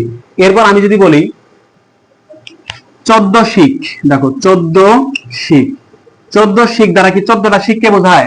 না, 14 শিখ দ্বারা কাকে বোঝায়? জেলখানাকে বোঝায়। তাহলে 14 শিখের ব্যাসবাক্য কি হবে? 14 শিখ আছে যার। তার মানে দেখো 14 কিন্তু সংখ্যাবাচক শব্দ, সংখ্যাবাচক শব্দ থাকার কারণে সেটা দ্বিগু সমাস হলো না। কেন? কারণ 14 শিখ দ্বারা 14টা শিখকে বোঝায় না, জেলখানাকে বোঝায়। এরপর আমি বললাম দশানন, দশানন, দশানন মানে 10টা আনন, তাহলে 10 আনন আছে কার? 10 আনন যার। আনন মানে কি বলতো? আনন মানে মুখ, তাহলে 10টা মুখ কার? 10টা মাথা কার? রাবণের। তাহলে 10 আনন দ্বারা 10টা মুখকে বোঝানো হয়নি, বোঝানো হয়েছে কাকে? রাবণকে। যদি 10 আনন দ্বারা 10টা মুখকে বোঝানো হইতো তাহলে সেটা দ্বিগু সমাস হতো। যেহেতু 10 আনন দ্বারা 10টা মাথাকে, মুখকে বোঝানো হয়েছে, যাকে, যার দ্বারা কাকে বোঝায়? রাবণকে বোঝানো হয়। যেহেতু রাবণকে বোঝানো হয়েছে, তো এটা হচ্ছে কি সংখ্যাবাচক বহুব্রী। আশা করি বহুব্রী সমাস ক্লিয়ার। এখন চলে আসো তৎপুরুষ সমাসে। তৎপুরুষ সমাসে আমি নয় ও বহুব্রীর সাথে নয় ও তৎপুরুষের একটু রিলেশন দিয়ে পড়াবো, তাহলে তোমার একদম সমাস ক্লিয়ার হয়ে যাবে। দেখো এখন চলে আসো তৎপুরুষ সমাসে। আচ্ছা, তৎপুরুষ সমাস, তাই তো? তৎপুরুষ সমাসটা অনেক বড় একটা আলোচনা করা বিষয়। তৎপুরুষ সমাস আমি তোমাকে 9 ধরনের তৎপুরুষ সমাস শিখাবো। একটা হচ্ছে দ্বিতীয়া, তৃতীয়া, চতুর্থী, পঞ্চমী, ষষ্ঠী, সপ্তমী, তারপর হচ্ছে কি অলুক, উপপদ, এরপর হচ্ছে নয় তৎপুরুষ। এই দেখো, এই যে আমরা বলছি তৎপুরুষ সমাস 9 ধরনের তৎপুরুষ সমাস আমি তোমাকে শেখাবো। দ্বিতীয়া, তৃতীয়া, দ্বিতীয়া, তৃতীয়া, চতুর্থী, পঞ্চমী, ষষ্ঠী, সপ্তমী, সপ্তমী, অলুক, উপপদ এবং নয় তৎপুরুষ। এই 9 ধরনের সমাস এই তৎপুরুষ সমাসে শিখতে হবে। তার মধ্যে থেকে 1 2 3 4 5 6, এই 6 প্রকার হচ্ছে পুরাটাই বিভক্তি রিলেটেড, বিভক্তি রিলেটেড। যদি তোমার বিভক্তি সম্পর্কে কোনো ধারণা না থাকে, তুমি এই সমাজ থেকে কিছু করতে পারবে না। সো এই সমাজটা যেহেতু তুমি করতেছো, আমি যেভাবে তোমাকে পড়াচ্ছি তুমি একটু নোট করে রাখো। আর যদি প্রয়োজন বোধ করো তাহলে অবশ্যই তুমি ফোন থেকে বা নেট থেকে সার্চ দিয়ে অথবা তোমার বই থেকে বের করে বিভক্তিগুলো একটু মুখস্থ করে নিও ভাই। বিভক্তি ছাড়া, উইদাউট ইউজিং বিভক্তি, তুমি বিভক্তি ইউজ করা ছাড়া তুমি কি ভালো কিছু করতে পারবে না। কারণ এই সমাজটা কি তোমার বিভক্তি রিলেটেড। এই সমাসে বিভক্তি যদি তুমি ভালো করে না বুঝে থাকো, বিভক্তি যদি তোমার মনে না থাকে, বা বিভক্তি কোনটা এটা যদি তুমি না জানো, এই সমাসের নাম নির্ণয় করতে গিয়ে ভুল করে দিয়ে আসবে। সো বিভক্তিটা ভালো করে পড়ো। আচ্ছা দেখো, প্রথমে চলে যাচ্ছি দ্বিতীয়া তৎপুরুষ সমাসে। আমি জাস্ট প্রথম থেকে ধারাবাহিকভাবে আলোচনা করছি, জাস্ট একটু মনোযোগী দেখো, ইনশাআল্লাহ তোমারও ক্লিয়ার হয়ে যাবে। দেখো প্রথমে দ্বিতীয়া তৎপুরুষ সমাস, দ্বিতীয়া তৎপুরুষ সমাস।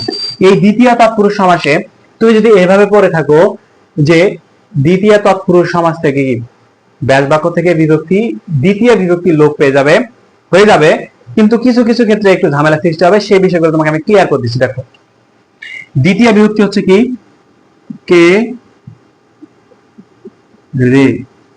এই দ্বিতীয় বিভক্তি, এই দ্বিতীয় তৎপুরুষ সমাসের ব্যাস বাক্য থেকে লোপ পেয়ে গিয়ে সমস্ত পদ গঠন করে। এখন দেখো, আমি আরো বেশ কিছু জিনিস তোমাকে বুঝিয়ে দিচ্ছি, একটু ভালো করে মনে রাখবে। দেখবে, এই দ্বিতীয় তৎপুরুষ সমাসকে আমরা বলতেছি কর্ম তৎপুরুষ। কর্ম তৎপুরুষ। তোমরা আশা করি অলরেডি অনেকেই জানো, কারক সম্পর্কে সকলের ধারণা আছে নিশ্চয়ই।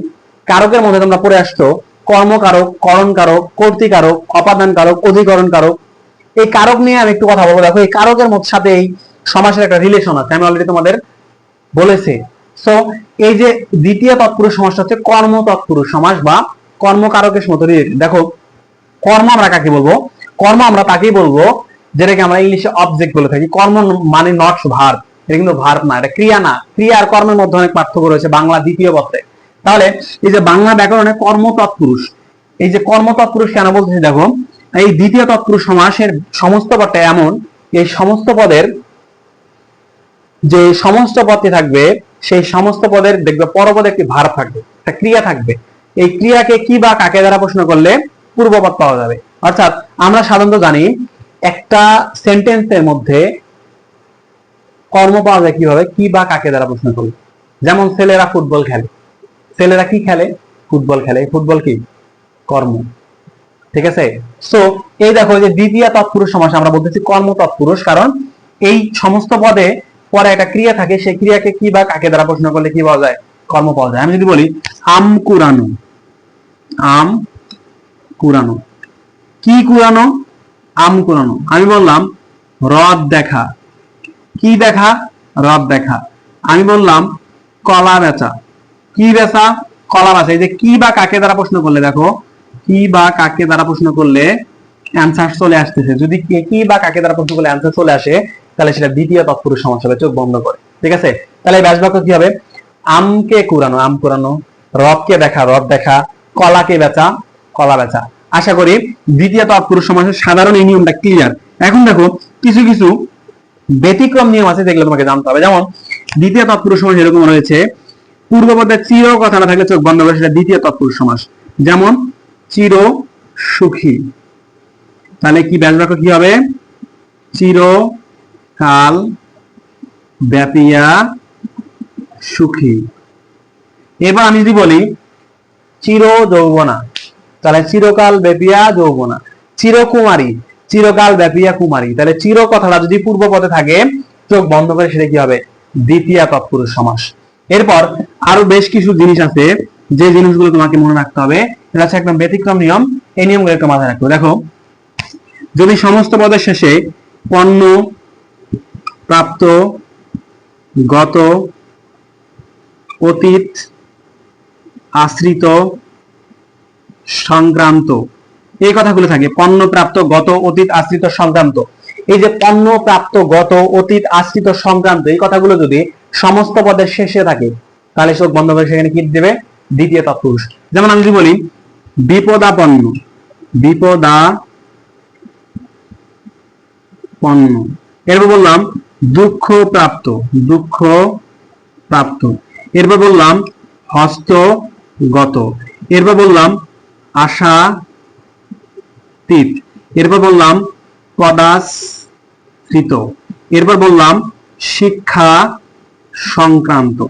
এই দেখো, এই যে বিপদাপন্ন, দুঃখপ্রাপ্ত, হস্তগত, আশাতীত, পদাশ্রিত, শিক্ষা সংক্রান্ত, প্রত্যেকটি সমস্ত পদের শেষে কি রয়েছে? পণ্যপ্রাপ্ত, গত, অতীত, আশ্রিত, সংক্রান্তর মতো কি এই অংশগুলো রয়েছে।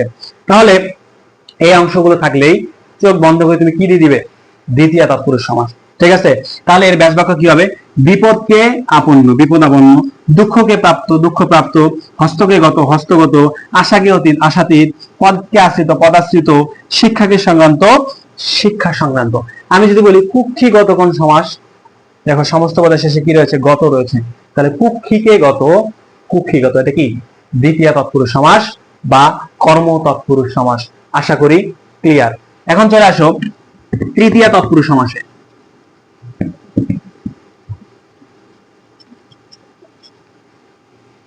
আচ্ছা, এরপর দেখো তৃতীয়া তৎপুরুষ।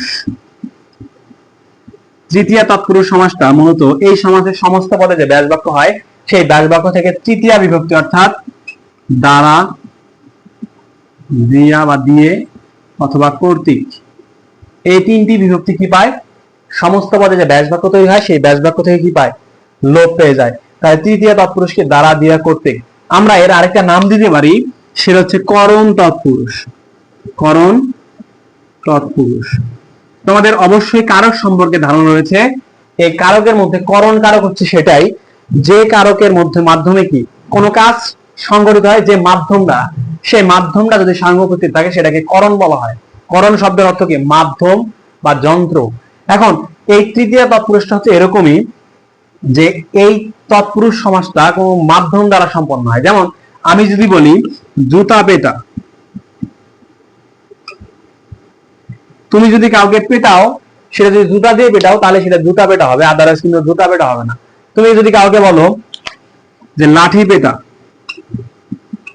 তাহলে সেই পেটানোটা কি দিয়ে হয়েছে?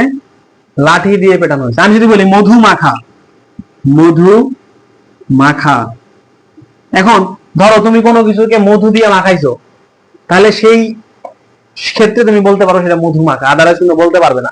তার মানে মাধ্যম যখন সরাসরি উপস্থিত থাকবে সেই কাজটা মাধ্যম দ্বারাই করবে, বা মাধ্যম নিজে স্বয়ং সেই কাজটা করে সম্পাদন করবে, তখন সেটাকে বলবো কি? করণ তৎপুরুষ বা তৃতীয়া তৎপুরুষ সমাস। আমি যদি বলি স্বর্ণমণ্ডিত, কোন জিনিসকে যখন তুমি স্বর্ণ দিয়ে মোড়াবে বা স্বর্ণ দিয়ে মণ্ডিত করবে তখন সেটাকে বলবা স্বর্ণমণ্ডিত, আদারওয়াইজ কিন্তু স্বর্ণমণ্ডিত হবে না। আমি যদি বলি মেঘ লুপ্ত, আকাশে যখন অনেক মেঘ জমে যায় তখন কিন্তু আকাশের যে আস্তরণ বা আকাশের যে বৈশিষ্ট্য সেটা কিন্তু হারিয়ে যায়, তখন সেটা মেঘে পরিণত হয়, শুধু মেঘ দেখা যায়। সো সেটা কি? মেঘে লুপ্ত হয়ে যায়, হারিয়ে যায়। যদি মেঘের জায়গায় বিমান চলে যায় তুমি কিন্তু বিমান লুপ্ত বলতে পারো না, কারণ সেটা মেঘ দ্বারা লুপ্ত হয়ে গেছে। সো আমি তোমাকে বোঝানোর জন্য বললাম। তার মানে তুমি কাউকে জুতা দ্বারা পেটালে সেটা জুতা পেটা, লাঠি দ্বারা পেটালে সেটা লাঠি পেটা। তুমি মেঘ দ্বারা যখন দেখবে আকাশ লুপ্ত হয়ে যায়, হারিয়ে গেছে, তখন সেটা মেঘ লুপ্ত। মধু দিয়ে মাখলে সেটা মধু মাখা, স্বর্ণ দিয়ে মন্ডন করলে বা মণ্ডিত করলে সেটা স্বর্ণমণ্ডিত।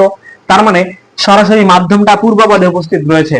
যদি মাধ্যমটা পূর্বপদে উপস্থিত থাকে তাহলে সেটাকে বলবো কি? তৃতীয়া তৎপুরুষ সমাস। এটার ব্যাস বাক্য হবে কি? জুতা দ্বারা পেটা, জুতা দ্বারা পেটা। কি হবে? জুতা পেটা। স্বর্ণ দ্বারা মণ্ডিত, স্বর্ণমণ্ডিত। মেঘ দ্বারা লুপ্ত, মেঘ লুপ্ত। লাঠি দ্বারা পেটা, লাঠি পেটা। মধু দিয়ে মাখা, মধু মাখা। আশা করি ক্লিয়ার হয়েছে। এরপর চলে আসো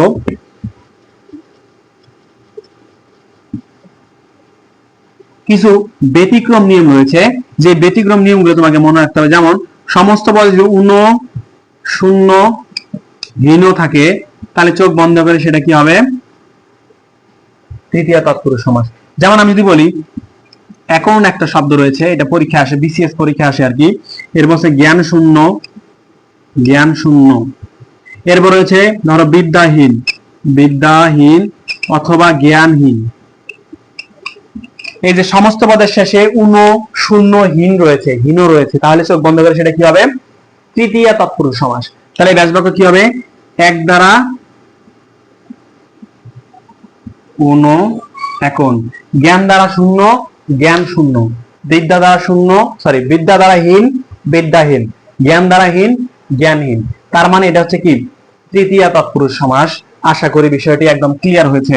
এরপর চলে আসো চতুর্থী তৎপুরুষ সমাসে। চতুর্থী তৎপুরুষ সমাসে তোমাদের যে জিনিসটা মাথায় রাখতে হবে, চতুর্থী বিভক্তি। চতুর্থী বিভক্তি, চতুর্থী বিভক্তি কি বলতো? কে, রে, জন্য, নিমিত্ত। তাহলে কে, রে, জন্য, নিমিত্ত যদি থাকে তাহলে চতুর্থী বিভক্তি। আর ব্যাস বাক্য থেকে যদি চতুর্থী বিভক্তি লোপ পায় তাহলে সেটাকে বলবো আমরা কি? চতুর্থী তৎপুরুষ সমাস। তাহলে এই চতুর্থী বিভক্তি লোপ পায় এমন কিছু ব্যাস বাক্যযুক্ত সমস্ত পদ, যে ব্যাস বাক্য থেকে যে সমস্ত পদগুলো তৈরি হয় তার কিছু উদাহরণ আমি লিখতেছি। দেখো আমি যদি বলি হজ যাত্রা, আমি বললাম তীর্থযাত্রা, এরপর বললাম মুক্তিযুদ্ধ, মুক্তিযুদ্ধ। এরপর বললাম হচ্ছে ডাক মাসুল। দেখো আমরা বলছি চতুর্থী তৎপুরুষ সমাস হচ্ছে ব্যাস বাক্য থেকে চতুর্থী বিভক্তি লোপ পেয়ে যাবে। এখন জন্য নিমিত্ত হচ্ছে চতুর্থী বিভক্তি, কে রে জন্য নিমিত্ত, চারটি হচ্ছে কি চতুর্থী বিভক্তি। তাহলে এর ব্যাস বাক্য কি হয়? একটা জিনিস মনে রাখবে, চতুর্থী তৎপুরুষ সমাস সেটাকে বলবো কোনো কিছুর জন্য যখন কোনো কিছু হয়ে থাকে। দেখো হজ কেন হয়েছে বলতো? সরি, যাত্রাটা কেন হয়েছে? হজের জন্য। যাত্রাটা কেন হয়েছে? তীর্থের জন্য। যুদ্ধটা কেন হয়েছে? মুক্তির জন্য। এরপর মাসুলটা কেন দেওয়া হয়েছে? ডাকের জন্য, ডাকের নিমিত্তে মাসুল দেওয়া হয়েছে। তাহলে এটার ব্যাস বাক্য কি হবে? হজের জন্য যাত্রা, তীর্থের জন্য যাত্রা, মুক্তির জন্য যুদ্ধ, ডাকের নিমিত্তে মাসুল। এরপর আমি যদি বলি বিয়ে পাগল, বিয়ে পাগল, এই বিয়ে পাগলের ব্যাস বাক্য কি হবে বলো? বিয়ের জন্য পাগল। কেন হয়েছে পাগলটা? বিয়ে করার জন্য পাগল হয়েছে। তাহলে কোনো কিছুর জন্য যখন কোনো কিছু হবে সেটা কি হবে? চতুর্থী তৎপুরুষ সমাস। তবে কে রে দিয়ে একটি ব্যাস বাক্য সহ সমাস তোমাকে মুখস্থ রাখতে হবে, সেটা হচ্ছে গুরু ভক্তি। গুরু ভক্তি, গুরু ভক্তি কেন চতুর্থী বিভক্তি যুক্ত বা চতুর্থী তৎপুরুষ হলো? কারণ গুরুকে তুমি নিঃস্বার্থভাবে ভক্তি করো, কোনো স্বার্থ নিয়ে তুমি গুরুকে ভক্তি করো না। তুমি কি স্যারকে এভাবে সালাম দাও যে আপনাকে আমি সালাম দিচ্ছি, একটা সালামের বিনিময়ে আপনি আমাকে 500 বা 2000 বা 1000 করে টাকা দিবেন? না, এটা কখনোই হয় না। তো যেহেতু হয় না, সেজন্য এই গুরুকে ভক্তি করা হয় কি নিঃস্বার্থভাবে। যখন নিঃস্বার্থভাবে হবে এবং সেক্ষেত্রে যখন কে বিভক্তি ইউজ করা হবে সেটা হবে চতুর্থী বিভক্তি। যেহেতু চতুর্থী বিভক্তি ইউজ করা হয়েছে সেটা হচ্ছে চতুর্থী তৎপুরুষ সমাস। তাহলে গুরুকে ভক্তি কোন সমাস? চতুর্থী তৎপুরুষ সমাস। এটা একটু ভালো করে মুখস্থ করে নেবেন। আশা করি চতুর্থী তৎপুরুষ সমাস ক্লিয়ার হয়েছে। এরপর চলে আসেন পঞ্চমী তৎপুরুষ সমাসে। পঞ্চমী তৎপুরুষ সমাসটা হচ্ছে পঞ্চমী বিভক্তি লোপ পাবে এবং এই সমস্ত পদ থেকে যে ব্যাস বাক্যটা তৈরি হবে সেই ব্যাস বাক্যটা তৈরি হওয়ার সময় আমরা এমন কিছু ইঙ্গিত পাবো যে কেউ পালিয়ে গেছে, হারিয়ে গেছে, চ্যুত হয়েছে, বিচ্যুত হয়েছে, সৃষ্টি হয়েছে, এরকম যদি এরকম হয়ে থাকে তাহলে সেটা পঞ্চমী তৎপুরুষ সমাস। পঞ্চমী বিভক্তিটা আমি একটু লিখে নেই, হতে থেকে চে। আমি বললাম বিলাত ফেরত, বিলাত ফেরত। আচ্ছা, বিলাত ফেরত, আমি যখন ধরে নেন আমি বিলাতে ছিলাম, বিলাতে থাকা অবস্থায় ধরে নাও কিছুক্ষণের জন্য যে বিলাতের লোক ছিল 1 কোটি, বাট আমি যখন বিলাত থেকে দেশে ফিরে আসছি তখন 1 কোটি জনসংখ্যা থেকে একজন কমে গেছে না? তাহলে মাইনাস হয়ে গেছে না? যদি মাইনাস হয়ে থাকে তাহলে সেটা কি হবে? পঞ্চমী তৎপুরুষ সমাস। তাহলে মনে রাখবে পঞ্চমী মানে কি মাইনাস, আর এটার জন্য আমরা একটা মনে রাখতে পারি, এর নাম দিতে পারি অপাদান তৎপুরুষ। অপাদান তৎপুরুষ, কারণ অপাদান কারকে কি মাইনাস হয়ে যায়, হারিয়ে যায়, পালিয়ে যায়, চ্যুত হয়, ওই বৈশিষ্ট্যের সাথে পঞ্চমী তৎপুরুষ সমাসের বৈশিষ্ট্য হুবহু মিলে যায়।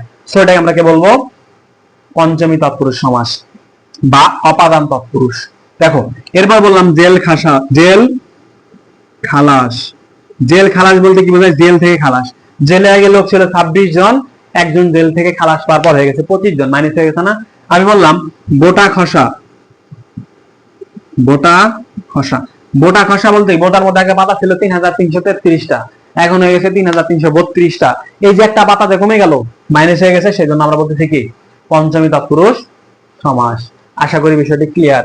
এরপর দেখো ষষ্ঠী তৎপুরুষ সমাসে চলে আসে। ষষ্ঠী তৎপুরুষ, ষষ্ঠী তৎপুরুষ সমাসের জন্য তোমাকে যেটা মনে রাখতে হবে, ষষ্ঠী বিভক্তি কিভাবে লোপ পাবে? কোত্থেকে লোপ পাবে? ব্যাস বাক্য থেকে। আমি যদি বলি ধান ক্ষেত, চা বাগান, ক্ষেতটা কিসের ভাই? ধানের ক্ষেত। এই যে ধানের রয়ের বিভক্তি কি পাইলো? ব্যাস বাক্য থেকে লোপ পেয়ে কি হইলো? সমস্ত পদ গঠন করলো না? সেজন্য এটাকে বলবো কি ষষ্ঠী তৎপুরুষ সমাস। এরপর হচ্ছে চা বাগান, তাহলে কি হবে? চায়ের বাগান। এই যে র এর বিভক্তি কি পাইছে? লোপ পেয়েছে। যদি র এর বিভক্তি লোপ পায় তাহলে সেটা কি হবে? ষষ্ঠী তৎপুরুষ। দুটো উদাহরণ লিখতেছি দেখো, একটা হচ্ছে রাজপথ, একটা হচ্ছে রাজহংস। এই দুটার ব্যাস বাক্য উল্টা দিক থেকে হয়, সেটা একটু মনে রাখবে। সেটা হচ্ছে পথের রাজা। এই যে রায় বিভক্তি লোপ পাইছে, সেজন্য ষষ্ঠী তৎপুরুষ। আর রাজহংস হচ্ছে কি? হংসের রাজা। আশা করি ষষ্ঠী তৎপুরুষ সমাসও ক্লিয়ার। জাস্ট আমি জানি, বিশ্বাস করি তোমরা অলরেডি পড়ছো, জাস্ট আমি তোমাদের একটু মনে করিয়ে দেওয়ার চেষ্টা করছি। জাস্ট মনে করিয়ে দিচ্ছি যেন তোমাদের কি বিষয়টি একদম ক্লিয়ার হয়ে যায়। এই কয়েকটি করে উদাহরণ দিচ্ছি, তুমি উদাহরণগুলো অ্যানালাইসিস করতে পারো, প্লাস এর পরবর্তীতে বোর্ড কোশ্চেন সলভ হবে ইনশাআল্লাহ। দেখো, এরপর চলে আসো সপ্তমী তৎপুরুষ সমাস। সপ্তমী তৎপুরুষ, সপ্তমী তৎপুরুষ সমাস। সপ্তমী তৎপুরুষের আরেকটা নাম আমরা দিতে পারি অধিকরণ তৎপুরুষ। অধিকরণ তৎপুরুষ। এই যে অধিকরণ তৎপুরুষ কেন বললাম? অধিকরণ তৎপুরুষ বলতে, অধিকরণ বলতে স্থান কালকে বোঝায়। অধিকরণ তো কারকের মধ্যে স্থান কালকে বোঝায়। আমি তোমাদের অলরেডি অনেককে বিভিন্ন বিষয়ে বা বিভিন্ন জায়গায় বিভিন্ন লেকচারে এই যে কারক সম্পর্কে অনেকটা ধারণা দিয়েছি। তো দেখো, সপ্তমী তৎপুরুষ অধিকরণ তৎপুরুষ কেন নাম দিয়েছি? কারণ এখানে প্লাস হয়, নির্দিষ্ট স্থানকে বোঝায়। আমি যদি বলি সলিল সমাধি,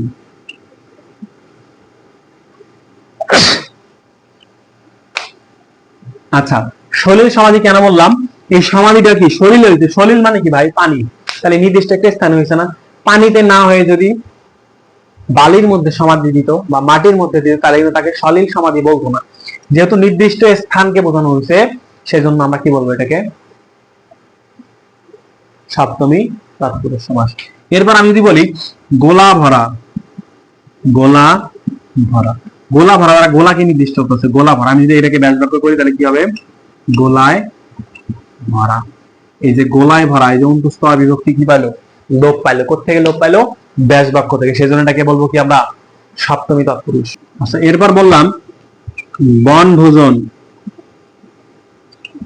বনভোজন বলতে কি? তুমি যদি বনে গিয়ে ভোজন করো তাহলে সেটা বনভোজন, আদালত সেটা বনভোজন হবে না। তাহলে বনভোজনের ব্যাস বাক্য কি হবে? বনে ভোজন।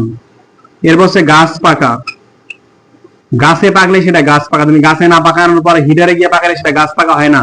তাহলে গাছে পাকা। এই দেখো, সমস্ত পদে যে ব্যাস বাক্য ছিল, সেই ব্যাস বাক্য থেকে কি সপ্তমী বিভক্তির লোপ পেয়ে গেছে। সেই জন্য এটাকে বলবো আমরা কি?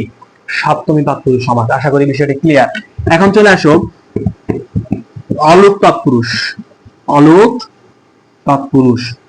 অলুক বলতে আমরা বলছি, দেখো অলরেডি দুইটা অলুক সমাস নিয়ে তোমাদের সামনে আলোচনা করছি। অলুক বলতে তোমরা কি বুঝো বলতো? অলুক বলতে বুঝো যে সমাসের সমস্ত পদে কি বিভক্তি লোপ পায় না, অর্থাৎ সমস্ত পদে বিভক্তি বহাল থেকে যায়, সেটাকে আমরা বলতেছি কি? অলুক তৎপুরুষ। যেমন আমি যদি বলি মামার বাড়ি, মামার বাড়ি। এই যে মামার বাড়ি, মামার বাড়ি যদি সমস্ত পদে এরকম থাকতো মামা বাড়ি, মামা বাড়ি, তাহলে তুমি লিখতা কি? মামার বাড়ি। এই যে সমস্ত পদে কি ছিল দেখো তো? বিভক্তি রয়ের ছিল, বা সমস্ত, দুঃখিত, ব্যাস বাক্যে রয়ের বিভক্তি ছিল, কিন্তু সেটা কি সমস্ত পদে সে লোপ পেয়ে গেছে। লোপ পাওয়ার কারণে সেটা ষষ্ঠী তৎপুরুষ সমাস হয়েছিল। বাট এখানে কি দেখো, সমস্ত পদে রয়েছে মামার বাড়ি, ব্যাস বাক্যের মধ্যে, তাহলে কি হবে? মামার বাড়ি হবে। এই যে সবচেয়ে মজার বিষয় হচ্ছে, এই অলুক তৎপুরুষ সমাসের মধ্যে সমস্ত পদ এবং ব্যাস বাক্য সেম থাকে, একদম হুবহু মিলে যায়, হুবহু মিল থাকে। তাহলে হুবহু যদি মিলে থাকে তাহলে সেটা কি? অলুক তৎপুরুষ সমাস। এরপর যদি থাকে তেলে ভাজা, তেলে ভাজা। এই দেখো তেলে ভাজা, এখানে এ বিভক্তি কি লোপ পাইছে? পাই নাই। সমস্ত পদের বিভক্তি অটুট রয়েছে, তাহলে এখানে কি হবে? তেলে ভাজা। এরপর আসতে পারে হাতে বোনা, হাতে বোনা। এই যে হাতে বোনা কি বলতো? হাতে বোনার কারণে, হাতে বোনা, এই যে হাত এই বিভক্তি থাকার কারণে, সমস্ত পদে লোপ না পাওয়ার কারণে সেটা কি বলবো? অলুক তৎপুরুষ। আশা করি ক্লিয়ার। এরপর চলে আসো উপপদ তৎপুরুষ সমাসে। উপপদ তৎপুরুষ কি বলতো? উপপদ তৎপুরুষ। উপপদ তৎপুরুষ হচ্ছে যত এক কথায় প্রকাশ হচ্ছে সব উপপদ তৎপুরুষ সমাস। যেমন আমি যদি বলি জাদুকর, জাদু, তাহলে ব্যাস বাক্য কি হবে? জাদু করে যে। এরপর যদি বলি মনস জলজ, সর্বনাশা। দেখো, জাদু করে যে জাদুকর, মনে জন্মে যা মনোজ, জলে জন্মে যে জলজ, সর্বনাশ করে যে সর্বনাশ। এগুলো সব কি বলতো? এক কথায় প্রকাশ। আকাশে চড়ে যে খেচর। এই যে এক কথায় প্রকাশ যত রয়েছে সব কি উপপদ তৎপুরুষ সমাস। আশা করি ক্লিয়ার। এরপর চলে আসো, আমি তোমাদের যে বিষয়টা বলেছিলাম যে নয় ও তৎপুরুষ এবং নয় ও বহুব্রীহির মধ্যে একটা পার্থক্য দেখাবো। নয় ও তৎপুরুষ আর হচ্ছে নয় ও বহুব্রীহি। দেখো, নয় ও তৎপুরুষ এবং নয় ও বহুব্রীহির মধ্যে একটা মূল পার্থক্য হচ্ছে, দেখো ব্যাস বাক্যের মধ্যে এখানে যার কথাটা থাকবে, এখানে যার কথাটা থাকবে না, অর্থাৎ যার কথাটা কি এখানে হবে না, সমস্ত পদে যার কথাটা আসবে না। আর সমস্ত পদ থেকে যখন ব্যাস বাক্য তৈরি করবে, ব্যাস বাক্য তৈরি করার সময় যখন যার কথাটা চলে আসবে সেটা হচ্ছে বহুব্রীহি সমাস। এই বহুব্রীহি সমাসটা মূলত ব্যক্তিকে কেন্দ্র করে বেশিরভাগ হয়ে থাকে, আর এটা মূলত ব্যক্তি বা বস্তু উভয়কেই কেন্দ্র করে। ব্যক্তি বা বস্তুকে কেন্দ্র করলে সেটা নয় ও তৎপুরুষ, এবং যদি ব্যক্তিকে কেন্দ্র করে তাহলে সেটা কি নয় ও বহুব্রীহি। যেমন অনুচিত, অবিশ্বাস্য, অক্ষত। দেখো, এই যে অনুচিত বলতে কি কোনো ব্যক্তিকে বোঝাইছে না, তাই নয় উচিত অনুচিত, নয় বিশ্বাস্য অবিশ্বাস্য, নয় ক্ষত অক্ষত। এবার যদি বলি বেহুশ, অজ্ঞান। দেখো, বেহুশ অজ্ঞান, তাহলে কি হবে? নেই হুশ যার, তাহলে যার হুশ নাই তাকে তো বেহুশ বলতেছে। বেহুশ দ্বারা কি হুশকে বোঝাচ্ছে বা বেকে বোঝাচ্ছে বা হুশকে বোঝাচ্ছে না। বেহুশ দ্বারা একজন ব্যক্তিকে বোঝাচ্ছে বা একজন ব্যক্তিকে বোঝাচ্ছে যে কি যার সেন্সলেস হয়ে পড়ে আছে, তাহলে ব্যক্তিকে বেহুশ। এবার হচ্ছে কি অজ্ঞান, মানে তার জ্ঞান নাই, জ্ঞানকে বোঝাচ্ছে না, একজন ব্যক্তিকে বোঝাচ্ছে, মানে নির্দিষ্ট করে ইঙ্গিত করতেছে, তৃতীয় একটা পদের প্রাধান্য পাচ্ছে, তাহলে সেটা কি হবে? নয় ও বহুব্রীহি সমাস হবে। এবং মনে রাখার বিষয় হচ্ছে নেই কথাটা নেই বা নয় কথাটা আসে, এবং যার কথাটা আসে কোথায়? বহুব্রীহি সমাসে। আর তৎপুরুষে কোনো যার কথা চলে আসে না। এই ব্যক্তি বা বস্তুকে বোঝায় নয় ও তৎপুরুষ, আর শুধুমাত্র ব্যক্তিকে বোঝায় কি নয় ও বহুব্রীহি। আর মনে রাখতে হবে মূলত অ না বে বি নি, এই যে অনাবেদিনী, মূলত সমস্ত পদে এই অনাবেদিনী দ্বারাই শুরু হয় বেশিরভাগ ক্ষেত্রে। তাহলে অনাবেদিনী দ্বারা যদি শুরু হয় এবং সেটা যদি ব্যক্তি কেন্দ্রিক হয়ে থাকে এবং সমস্ত পদ থেকে ব্যাস বাক্য নির্ণয় করার সময় যদি যার কথাটা নিয়ে আসা লাগে বা যার কথা নিয়ে আসলে যদি স্বাচ্ছন্দ্য বোধ হয়, শ্রুতি মধুর শোনা যায়, তাহলে সেটা কি হবে? নয় ও বহুব্রীহি। আদারওয়াইজ সেটা নয় ও তৎপুরুষ। আশা করি ক্লিয়ার। এই ছিল তোমাদের সমাস। তো আমরা আশা করি নেক্সট ক্লাসে তোমাদের সমাসের যে বিষয়গুলো রয়েছে সেই বিষয় অ্যানালাইসিস করে, আমি এই পর্যন্ত তোমাদের যা যা পড়িয়েছি একটা সুন্দরভাবে নোট করো, নোট করার পর অ্যানালাইসিস করে পড়ো। এরপর ইনশাআল্লাহ আমি তোমাদের বোর্ড কোশ্চেন সলভ করাবো। বোর্ড কোশ্চেন সলভ করানোর পর দেখবে তুমি সমাসের মধ্যে 5-এ 5 পাবে ইনশাআল্লাহ। তো সকলে ভালো থাকো, সুস্থ থাকো, দেখা হবে নতুন কোনো বিষয় নিয়ে। ধন্যবাদ সবাইকে। আসসালামু আলাইকুম।